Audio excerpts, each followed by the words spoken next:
In this video, we will learn how to better understand the two main states of price behavior: contraction and expansion. There are many indicators that help identify these processes, but none of them compare in precision and quality to a manual approach using Gann's techniques. We will begin with a demonstration of analyzing contraction levels, a process in which price compresses and stores energy.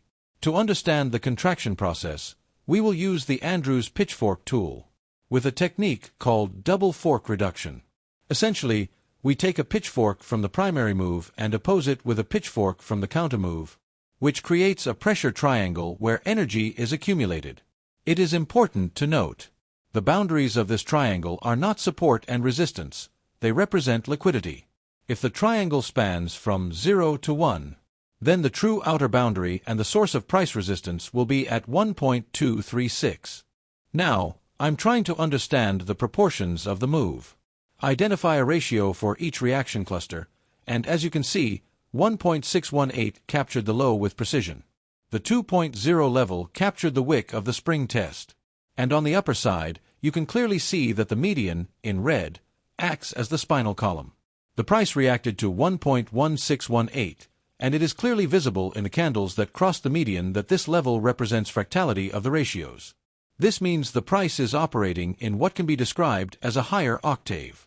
At the moment, the price is locked inside a fractal price range.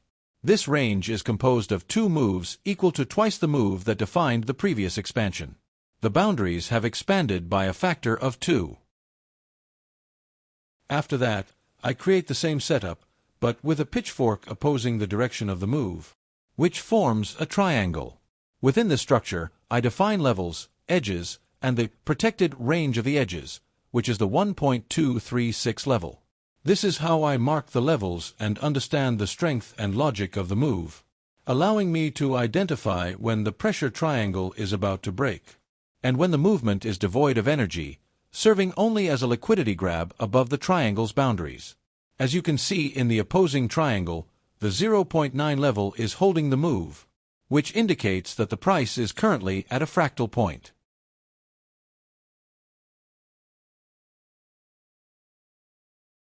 That was the contraction.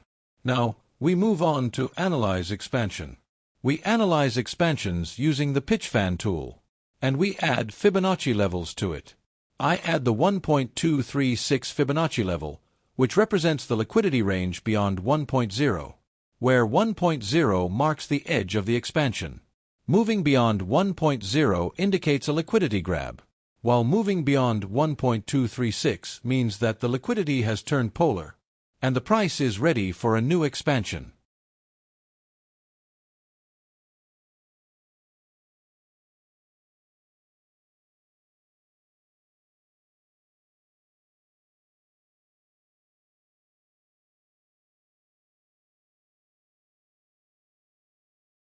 Now I want to identify what the price is standing on, what its floor is, and what its ceiling is.